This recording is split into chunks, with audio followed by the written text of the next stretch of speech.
40 жылдан аса тарихы бар академик Евней Арыстанұлы Бөкетов атындағы Қарағанды мемлекеттік университеті республикамыздағы көпсалалы жетекші университеттердің бірі. Университет ұлттық рейтинг бойынша көшбасшылар қатарына және беделді халықаралық ұйымдардың мүшесі болып табылады. Университет бакалавриатын 73 және магистратураның 48 мамандығы бойынша 13 факультетте бәсекеге қабілетті жоғары білімді мамандар даярлайды. Елбасының шетелдерге тұратын отандастарды қолдаудың мемлекеттік бағдарламасына сәйкес университетте 2000 жылы дайындық бөлімі өз жұмысын бастады. Дайындық бөлімінің мақсаты қазақ диаспорасы өкілдерін орта кәсіптік және жоғары оқу орындарына түсуге даярлау. Тыңдаушыларға Қазақстан тарихы, қазақ тілі, математика пәндері міндетті пән ретінде оқытылады. Мамандықтарға сәйкес 4-ші пәнді тыңдаушылар өздері таңдайды. Дайындық бөлімінде Ресей, Өзбекстан, Монголия және Қытай мемлекеттерінен келген отандастарымыз білім алады. Биылғы 2014-15 оқу жылында университетімізде 70 бала білім алып жатыр. Осы дайындық бөлімінде білім алып, жоғарғы оқу орнына түсуге дайындалып жатыр қазір. 70 бала, олардың көпшілігі Қытай Халық Республикасынан және Монголия Республикасынан келген отандастарымыз, және бірнеше бала Өзбекстан Республикасынан келіп отыр. Мен Қытай Халық Республикасынан Шинжаң Үрім қаласынан келдім. Келген соң жатаққа орналастым, сосын сабақты бастап кеттім. Құдайым бұйырса Астанаға түсем ба деп жатырмын. Мен барғым келеді Шабыт өнер академиясына, өнер университетке. Мен Каргода аға пікірлерімнен осында жоғары білімнің сапасы барлығын және осында жоғары білім беретіндігін аға пікірлерімнен естіп, маған қатты ұнайды.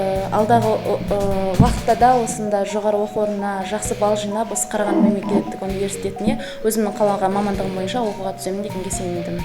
Енді шынын айтқанда, ең алғашқы келгенде біздің балалар бұлар шетел азаматтары болып саналады. Қытай Халық Республикасы мен Монголия Республикасынан келетін балалардың қазақ тілі пәнінен және Қазақстан тарихы пәнінен білім деңгейлері өте төмен болады. Себебі олар өз елдерінде бұл пәндерді оқымайды дерлік. Сондықтан қазақ тілін кейбір қазақ мектебінде оқитын балалар біледі, бірақ Қытай мемлекетінде мысалы үшін көбінесе төте жазумен жазады. Егер қазақ мектебінде оқитын балалар болса, көпшілігі Қытай мектебін бітіріп келгендер болады. Олар тіпті Қытай төте жазумен де емес, Қытайдың иероглифтермен жазды. Сондықтан олар біздің кириллица алфавиттен бастап, әліпбиден бастап білмейді. Сондықтан біз оларды ең бірінші әріптерден бастап үйретеміз. Яғни деңгей өте төмен болады. Ол балалардың кінәсі емес, әрине, ол сол мемлекеттің оқыған білім жүйесі себебінен.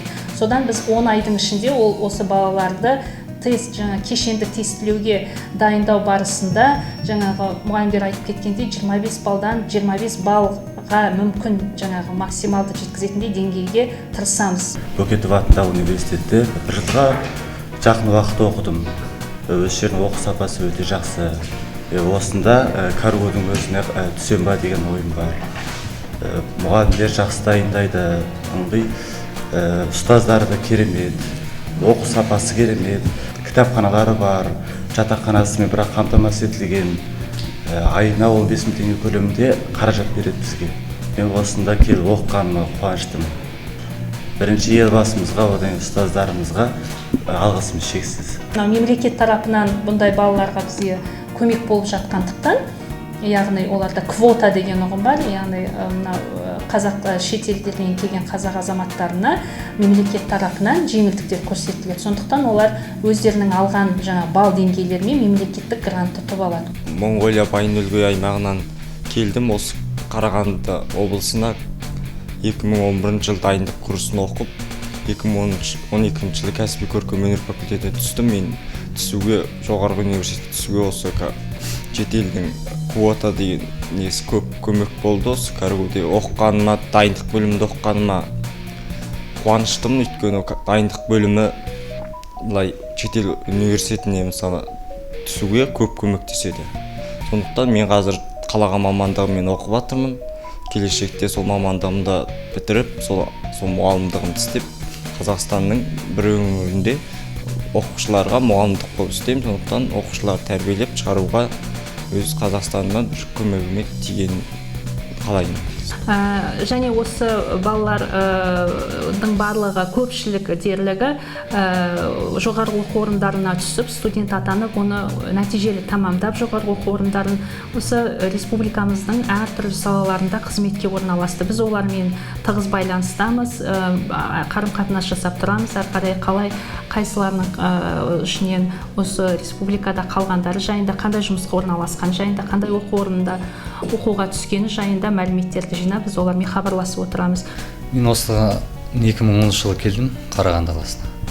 Содан осы дайындық бөліміне тапсырдым документті. Содан түстім, 1 жыл оқыдым.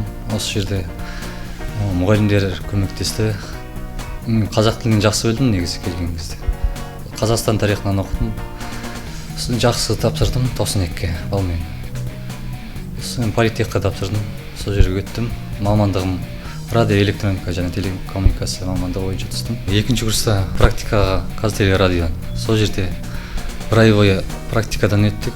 Сол жерде бастығы жақсы практикадан өттім. Ол кісі ұнатты. Сосын сол жерде ұсыныс түсті. Если келіп атасың ба, диплом бітірсең бізге де. Жарайды дедім. Келесі жыл тағы келесің бе деді, барамын дедім. 3-ші курста да тағы практика сол жерден өттім. Қазір уже шақырып жатыр жұмысқа. Алла қаласа дипломды алған соң сол жерге барып қаламын. Менің әке-шешем сол Монғолияда тұрады, сол жерде. Алла қаласа осы жерге жұмысқа орналассам 1-2 жылда көшіп келер. Әрине бұл балалар көпшілігі ата-анасы сол мемлекеттерде қалған. Қытай халық республикасында, Монғолияда қалған. Бұлар өз бетімен тек қана өздері келіп отырған. Яғни жеке өз бастарымен шетелге шығып отырғанмен тең.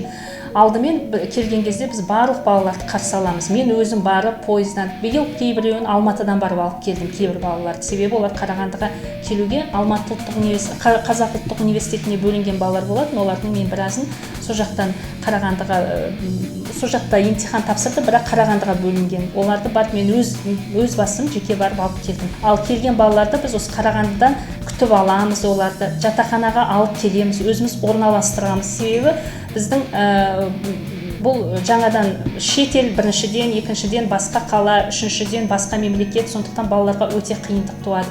Бізде осы балалардың қасында еріп жүретін бір екінші анасы сияқты осы жерде Сәуле Темірғали қызы деген методист кураторымыз бар. Ол кісі осы әрбір баланы апаратын жеріне апарып, ауырып қалатын болса, науқастанып, дәріханаға, ауруханаға апарып, жетектеп апарып, дәрігерлермен келісіп, орналастырып, жаңағындай егерде қажет болған жағдайда бірінші кездерде олар тіпті дүкенге дейін ертіп барып, балалармен біз бірге жұмыс істеп жүреміз. Жоғары дәрежелі оқытушылар оқу үрдісін қамтамасыз етеді. Оқу әдістемелік және ғылыми әдебиеттердің мол қоры бар абонемент және оқу залы, ғаламторға қосылған электронды ресурстар залы, компьютерлік сыныптар және лингафондық кабинеттер, мультимедиалық құралдармен жабдықталған дәрісханалар тыңдаушыларға қызмет көрсетеді. Дайындық бөлімінің тыңдаушылары жатақханамен қамтамасыз етілген. Тыңдаушылар облыстық қалалық университет көлемінде өтетін мәдени іс-шараларға қатысып отырады.